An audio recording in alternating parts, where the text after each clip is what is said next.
ये एक सच्ची कहानी है और इस कहानी को सुनने के बाद आप जान पाएंगे कि कैसे विनी द पूह कार्टून, जो कभी न कभी हर एक बच्चे और बड़े की पसंद रहा है, उसका इजाद कैसे हुआ और क्रिस्टोफर रॉबिन कौन था और किन हालातों में ये सारी कहानियां बनी।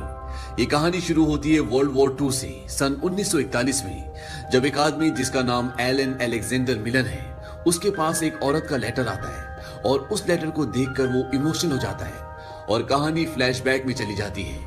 और अब कहानी आती है वर्ल्ड वॉर 1 सन 1916 में, जब एलन इस जंग का हिस्सा होता है। वो जंग लड़ता है और जंग लड़ने के बाद वो अपनी पत्नी डेफनी के पास वापस आता है। जंग खत्म हो चुकी है। एलन पेशे से एक मशहूर राइटर होता है जो कविताएं और नाटक लिखता है।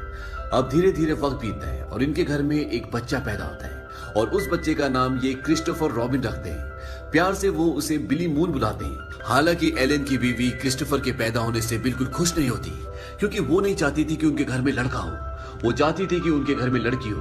वो एलन को बोलती कि मैं अब इससे प्यार नहीं कर सकती, क्योंकि जब ये बड़ा हो जाएगा तो ये भी जंग में जाएगा और मुझे भी इसका इंतजार करना पड़ेगा जिस तरह से मैंने तुम्हारा इंतजार किया था, वो भी बिना किसी उम्मीद के। और अब मेरे अंदर ये सब सहने की शक्ति नहीं है। इसके बाद वो क्रिस्टोफर रॉबिन के लिए एक नैनी रखते हैं जिसका नाम ऑलिव होता है और ऑलिव क्रिस्टोफर रॉबिन से बहुत प्यार करती है। धीरे धीरे वक्त बीतता है और क्रिस्टोफर रॉबिन 3 साल का हो जाता है, लेकिन इन 3 सालों में सिर्फ ऑलिव ने उसका ध्यान रखा होता है, क्योंकि उसके माँ बाप पार्टीज में और अपने काम में बहुत बिजी होते हैं। वो क्रिस्टोफर रॉबिन पर ध्यान दे नहीं पाते और एलन लगातार नाटक लिखता है। लेकिन अब वो अपने काम से ऊब चुका है और वो किसी आइसोलेटेड जगह पर जाना चाहता है जहां पर वो कुछ नया, कुछ अच्छा लिख सके। इसीलिए वो अपने पूरे परिवार के साथ इंग्लैंड की एक कंट्री साइड जगह पर चला जाता है, जो पूरी तरह से एक जंगल होता है। और अब एलन का पूरा परिवार वहां पर शिफ्ट हो गया है। लेकिन वहां पर शिफ्ट होने के बाद भी एलन कुछ ज्यादा लिखता नहीं है। अब जब यहाँ पर उनका पूरा परिवार शिफ्ट हो जाता है तो डेफनी अपने बेटे क्रिस्टोफर रॉबिन को कुछ खिलौने देती है, जिसमें एक टेडी बेयर होता है, एक पिगलेट होता है, एक टाइगर और एक गधा। और इन सब खिलौनों को पाकर क्रिस्टोफर रॉबिन बहुत खुश होता है। क्रिस्टोफर अपनी मॉम से पूछता है कि इस टेडी बेयर का नाम क्या है। उसकी मॉम बोलती है कि इसका नाम एडवर्ड है। और अब वो अपने खिलौनों के साथ खेलना शुरू कर देता है। अब एक दिन क्रिस्टोफर के डैड एलन जंगल की तरफ जा रहे होते हैं और क्रिस्टोफर भी उनका पीछा करना शुरू कर देता है। और जब उसके डैड उसे देखते हैं तो उसके डैड बोलते हैं कि तुम्हें घर जाना चाहिए। क्रिस्टोफर बोलता है क्या मैं वापस चला जाऊं? उसके डैड बोलते हैं कि नहीं, चलो मेरे साथ। और वो दोनों आगे चलना शुरू करते हैं। अब क्रिस्टोफर अपने डैड से बोलता है कि मेरे पास जो डोंकी है, क्या आप उसके लिए कोई नाम रख सकते हैं? उसके डैड बोलते हैं कि उसका नाम ईयोर है। और इस नाम को सुनकर क्रिस्टोफर बहुत खुश होता है। अब जब ये आगे जा रहे होते हैं तभी एलन को मधुमक्खियों की आवाज सुनाई देती है और उस आवाज को सुनकर वो सहम जाता है। दरअसल उस आवाज से उसे वर्ल्ड वॉर 1 की याद आती है, जब वो जंग में था और आज भी उसके दिमाग से वो यादें निकल नहीं पाई है। क्रिस्टोफर बोलता है कि ये तो सिर्फ मधुमक्खियां हैं, ये अपना शहर ढूंढने के लिए आई है। और ये सुनने के बाद उसके डैड रिलैक्स हो जाते हैं और वो दोनों वहां से घर वापस आ जाते हैं। घर वापस आने के बाद एलन की पत्नी उससे बोलती है कि तुम यहाँ पर कुछ लिखने के लिए आए हो और तुमने अभी तक कुछ लिखना शुरू भी नहीं किया। जंग के बाद पूरा देश सदमे में, लोगों की जिंदगी बेरंग हो गई है और अगर तुम जंग के खिलाफ किताब लिखोगे तो तुम उनकी बेरंग जिंदगी में रंग भर दोगे। डेफनी बोलती है कि मैं लंदन जा रही हूँ, क्योंकि तुम एक ऐसे राइटर हो जो लिखता ही नहीं और अगर तुम लिखोगे नहीं तो तुम्हें झेलना मुश्किल है। एलन बोलता है कि तुम वापस कब आओगी? वो कहते हैं कि जब तुम लिखना शुरू करोगे। अब जब वो लंदन जा रही होती है तो नैनी बोलते हैं कि मैं और क्रिस्टोफर भी आपके साथ आ जाते हैं ताकि हम क्रिस्टोफर को जू दिखा सकें। और क्रिस्टोफर, नैनी और क्रिस्टोफर की मॉम डेफनी ये सब के सब लंदन में जू जाते हैं। जू में ये सब एक बहुत बड़े बेयर को देखते हैं। क्रिस्टोफर पूछता है कि इसका नाम क्या है। नैनी बोलती है कि इसका नाम विनी है, क्योंकि ये विनीपेग से है। जू घूमने के बाद नैनी और क्रिस्टोफर घर वापस आ जाते हैं, लेकिन उसकी मॉम डेफनी वहीं लंदन में रुक जाती है। और अगले दिन नैनी को 3 दिन की छुट्टी लेकर अपनी मॉम को देखने के लिए जाना पड़ता है, क्योंकि उसकी मॉम की तबीयत बहुत ज्यादा खराब होती है और इनका कुक भी पहले से छुट्टी पर होता है। इसीलिए घर पर अब सिर्फ क्रिस्टोफर रॉबिन और उसके डैड एलन बचे हैं। अगली सुबह जब एलन कुछ लिख रहे होते हैं तभी उनके पास क्रिस्टोफर आता है। क्रिस्टोफर बोलता है कि मुझे पता है कि आप जंग के लिए कोई किताब लिख रहे हैं, ये एक अच्छा आइडिया है। अगर आप मेरे लिए कुछ लिखेंगे तो मैं उसे जरूर पढ़ूंगा।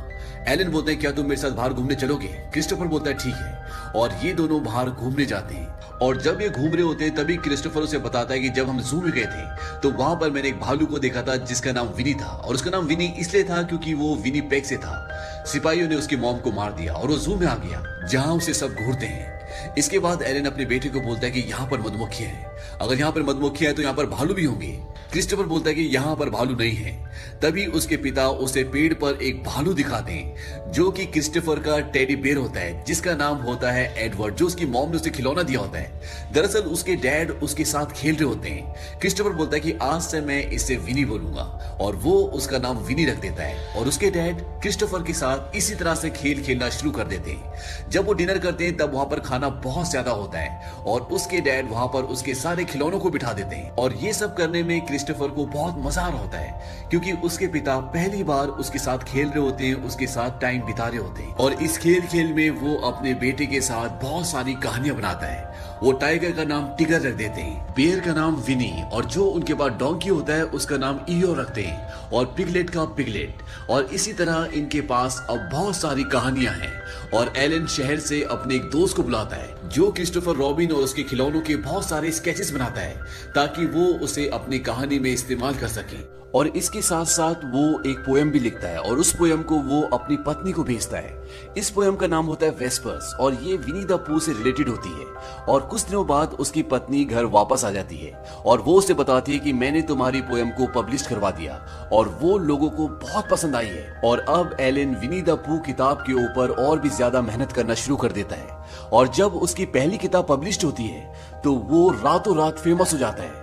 एलन पहले से बहुत बड़ा राइटर था, लेकिन इस किताब के आने के बाद उसका सारा काम जो उसने पहले किया होता है वो सब छुप जाता है क्योंकि ये किताब लोगों को इतनी पसंद आती है कि वो रातों रात एक बहुत बड़ा सेलिब्रिटी बन जाता है। लोग अब उसकी किताब के बारे में, उसकी कहानियों के बारे में जानना चाहते हैं। और जब लोगों को ये पता चलता है कि क्रिस्टोफर रॉबिन एक सचमुच का लड़का है तो लोगों की जिज्ञासा और भी बढ़ जाती है और अब लोग क्रिस्टोफर रॉबिन से मिलना चाहते हैं, उसके बारे में जानना चाहते हैं। कुछ दिनों बाद क्रिस्टोफर रॉबिन की नैनी भी घर वापस आ जाती है। उसे देखकर क्रिस्टोफर रॉबिन बहुत खुश होता है। दरअसल उसकी मॉम की मृत्यु हो गई थी, इसीलिए उसे कुछ ज्यादा ही टाइम लग गया। उसकी नैनी बताती है कि मैंने क्रिस्टोफर रॉबिन की प्रेयर्स के बारे में जो आपने पोयम लिखी थी वो अपने दोस्त के घर पर देखी और मुझे बहुत खुशी है कि लोगों को ये पोयम इतनी पसंद आई। दरअसल एलन ने जो पोयम लिखी थी वो क्रिस्टोफर रॉबिन की प्रेयर्स के बारे में थी जिसे सभी लोग बहुत पसंद कर रहे थे। अब जब क्रिस्टोफर रॉबिन इतना फेमस हो चुका है तो उसका पूरा लाइफस्टाइल चेंज हो चुका होता है। उसके लिए कई चिट्ठियां हर रोज आती है, वो पार्टीज में जाता है, लोग उसके साथ फोटो खिंचवाना चाहते हैं, उसके ऑटोग्राफ चाहते हैं। लेकिन क्रिस्टोफर रॉबिन को ये सब इतना पसंद नहीं आता क्योंकि वो सिर्फ जंगल में अपने पिता के साथ खेलना चाहता था। लेकिन अब वो सारा का सारा खेल बंद हो चुका है क्योंकि एलन जो कि उसके पिता हैं वो अपने काम में इतने बिजी हैं कि वो क्रिस्टोफर रॉबिन को वक्त दे नहीं पाते। जहां पहले वो बैट बॉल खेलते थे, एक साथ कहानियां बनाते थे, अब वो अपने बेटे क्रिस्टोफर रॉबिन को बिल्कुल भी वक्त नहीं दे पाते। वो हमेशा पार्टीज में या अपने लिखने के काम में बिजी रहते हैं और इस बात से क्रिस्टोफर रॉबिन बहुत उदास भी हो जाता है। क्रिस्टोफर रॉबिन की जो नैनी होती है वो भी नहीं चाहती कि क्रिस्टोफर रॉबिन की जिंदगी जिस तरह से चल रही है उस तरह से उसकी जिंदगी चले क्योंकि वो जानती है कि वो सिर्फ अपने पिता का साथ चाहता है। उसे पार्टीज, ये इंटरव्यूज, ये चमक धमक की दुनिया, इससे कुछ लेना देना नहीं है। लेकिन ये बात उसके माँ बाप नहीं समझ पाते और बिली के पास अब सिर्फ उसकी नैनी का प्यार है। लेकिन कुछ दिनों बाद नैनी को भी एक आदमी से प्यार हो जाता है जिसका नाम एल्फ्रेड होता है। और जब बिली को ये बात पता चलती है तो उसे बहुत दुख होता है क्योंकि वो नैनी को किसी के साथ भी बांटना नहीं चाहता। हालांकि नैनी उससे अपने बेटे से भी ज्यादा प्यार करती है। लेकिन क्रिस्टोफर रॉबिन को लगता है कि अगर उसने एल्फ्रेड से शादी कर ली तो वो मुझसे दूर हो जाएगी और वो ये बात अपने मॉम डैड को बता देता है कि वो शादी कर रही है क्योंकि उसे लगता है कि अगर उन्होंने शादी कर ली तो वो मुझे हमेशा के लिए छोड़कर चली जाएंगी। और जब उसके मॉम डैड को ये बात पता चलती है तो क्रिस्टोफर की मॉम डेफनी नैनी को ताना देती है। वो बोलते कि अब हमें समझ में आया है कि हमारा बेटा इतना उदास क्यों रहता था। नैनी एलन को बोलते कि आप वो बिल्कुल नहीं कर रहे जो क्रिस्टोफर के लिए अच्छा है। आप उसे अपनी किताबें बेचने के लिए इस्तेमाल कर रहे हैं। उसे एहसास दिलाइए कि आप उसकी परवाह करते हैं। क्रिस्टोफर की मॉम डेफनी बोलती कि परवाह? मैंने उसे पैदा किया है। नैनी बोलती कि माफ करना, पर पैदा तो जानवर भी करते हैं। वो एलन को बोलती है कि एक पिता को अपने बेटे का साथ देना चाहिए, उसे आपकी जरूरत है। और नैनी काम छोड़कर चली जाती है। क्रिस्टोफर को इस बात से बहुत दुख होता है। हालांकि नैनी के लिए भी उसे छोड़कर जाना इतना आसान नहीं है क्योंकि वो उसे बहुत प्यार करती है। लेकिन अब वो मजबूर है। और नैनी के जाने के बाद धीरे धीरे एलन को यह एहसास होता है कि उसने गलती की। दरअसल ये क्रिस्टोफर रॉबिन की खेलने कूदने की उम्र है, ना कि इंटरव्यू देने की, पार्टीज में जाने की। और वो एक दिन अपने बेटे को बोलता है कि आज के बाद मैं क्रिस्टोफर रॉबिन के बारे में, विनी द पूह के बारे में, टिगर के बारे में कुछ भी नहीं लिखूंगा, एक लफ्ज भी नहीं। क्रिस्टोफर रॉबिन बोलता है क्या अब विनी द पूह दोबारा से हमारा हो जाएगा? एलन बोलते कि नहीं, अब वो दुनिया का हो चुका है। लेकिन मैं तुमसे वादा करता हूं कि मैं क्रिस्टोफर रॉबिन के बारे में एक लाइन भी नहीं लिखूंगा, और ना ही अब तुम्हें फोटोग्राफ्स खिंचाने पड़ेंगे, ना ही बड़े बड़े लोगों के साथ चाय पर जाना पड़ेगा। अब जो तुम चाहे वो कर सकते हो। इस बात से क्रिस्टोफर रॉबिन बहुत खुश होता है और अब उसके डैड उसे एक बोर्डिंग स्कूल में भर्ती कर देते हैं। लेकिन वहां के बच्चे क्रिस्टोफर रॉबिन को विनी द पूह की वजह से बहुत चिढ़ाते हैं। इस बात से वो बहुत परेशान हो जाता है। धीरे धीरे वक्त बीतता है और वो बड़ा हो जाता है और अब वर्ल्ड वॉर 2 शुरू हो चुका है और वो आर्मी में जाना चाहता है। लेकिन जब वो टेस्ट देता है तो वो मेडिकल में फेल हो जाता है। इस बात से वो बहुत डिसअपॉइंट हो जाता है। दरअसल वो आर्मी में जाना चाहता है, वो अपने देश के लिए कुछ करना चाहता है, अपनी एक पहचान बनाना चाहता है। और वो अपने डैड से बोलता है कि मैं जानता हूं कि आप मुझे मेडिकल में पास करवा सकते हैं, क्योंकि देश के हर एक नागरिक के दिल में आप बसे हुए और ये सब मेरी वजह से मुमकिन हो पाया है। और एलन ना चाहते हुए भी उसे आर्मी में भर्ती करवा देते हैं। और वॉर में जाने से पहले क्रिस्टोफर अपने डैड को बोलता है कि उस बेर ने मेरी जिंदगी खराब कर दी। मैं जहां भी जाता हूं लोगों को पता चल जाता है। जब मैं छोटा था हम जंगल में खेलते थे और फिर आपने किताब लिखी और सब कुछ खत्म हो गया। आप पूरी तरह से बदल गए। एलन बोलता कि ये सच नहीं है। जैसे मुझे एहसास हुआ मैंने वो लिखना छोड़ दिया था। वो मेरी जिंदगी के सबसे अच्छे दिन थे। क्रिस्टोफर बोलता है फिर आपने उन्हें बेच दिया। एलन बोलता है कि तुमने ही कहा था कि मेरे बारे में किताब लिखो। क्रिस्टोफर बोलता है कि मैंने मेरे बारे में नहीं, मेरे लिए कहा था। और इसके बाद क्रिस्टोफर ट्रेन से वहां से जंग पर चला जाता है। कहानी वापस प्रेजेंट में आती है और एलन वो लेटर खोलता है जो अभी अभी उसे मिला है। उसमें लिखा होता है कि आपके बेटे लापता है, संभवतः मारे गए। इस खबर को सुनकर वो पूरी तरह से टूट जाता है। उसकी पत्नी भी बहुत रोती है और इसके बाद एलन क्रिस्टोफर की नैनी के पास जाता है। नैनी को जब ये पता चलता है तो नैनी भी फूट फूट कर रोती है, क्योंकि वो आज भी क्रिस्टोफर से बहुत प्यार करती है, उसे अपना बेटा मानती है। और एक रात को जब एलन अपने घर के बाहर बैठा होता है तो तभी उसे सामने से कोई आता हुआ नजर आता है। और जब वो ध्यान से देखता है तो उसका बेटा क्रिस्टोफर रॉबिन वहां से आ रहा होता है। वो जिंदा होता है और उससे हाथ मिलाता है। एलन अपने बेटे को बोलता है क्या तुम सच में बिली मून हो, क्योंकि वो अपने बेटे को हमेशा बिली मून ही कहकर बुलाता था। वो कहता है कि हाँ मैं जिंदा हूँ। इसके बाद क्रिस्टोफर रॉबिन की मॉम भी आ जाती है और वो भी अपने बेटे को देखकर बहुत खुश होती है। उसकी आंखों में आंसू आ जाते हैं। और जब नैनी को पता चलता है कि क्रिस्टोफर रॉबिन जिंदा है तो वो उसे मिलने आती है और उसके गले लगकर वो बहुत रोती है। इसके बाद क्रिस्टोफर अपने डैड को बोलता है कि जब हम रेगिस्तान में थे और हम पर फायरिंग हो रही थी तो एक आदमी गाना गाने लगा विनी द पूह का। और जब वो गा रहा था तो उसको अपने घर की याद आ रही थी। वो गाना उसे उसके बचपन में ले गया। ये जादू आपकी वजह से हुआ, पर वो गाना सबसे पहले मेरा था। उसके डैड बोलते हैं कि पर मैंने उसे बेच दिया। क्रिस्टोफर बोलता है जब फर्स्ट वर्ल्ड वॉर के बाद लोगों की उम्मीद टूट चुकी थी तब आपने उन्हें याद दिलाया कि बचपन क्या होता है, खुशियां क्या होती है। वो कहानियां, ये जंगल हमारा था किसी और का होने से पहले। एलन बोलता है और हमेशा ही रहेगा।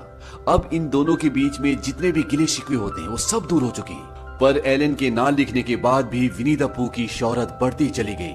क्रिस्टोफर रॉबिन ने अपनी कहानियों से जितने भी पैसे कमाए उसने उसका एक भी पैसा नहीं लिया। उन्होंने खुशहाल शादीशुदा जिंदगी बिताई और एक किताबों की दुकान भी खोली। और नैनी क्रिस्टोफर की जिंदगी का हमेशा एक हिस्सा रही। आज भी क्रिस्टोफर के खिलौने न्यूयॉर्क पब्लिक लाइब्रेरी में रखे हुए हैं, जिन्हें हर साल 7.5 लाख लोग देखने आते हैं। और हाल ही में विनी द पूह को बच्चों की आज तक की सर्वश्रेष्ठ किताब माना गया है। और इसी के साथ ये सच्ची कहानी यहीं खत्म होती है। उम्मीद करते हैं कि आपको ये कहानी पसंद आई होगी।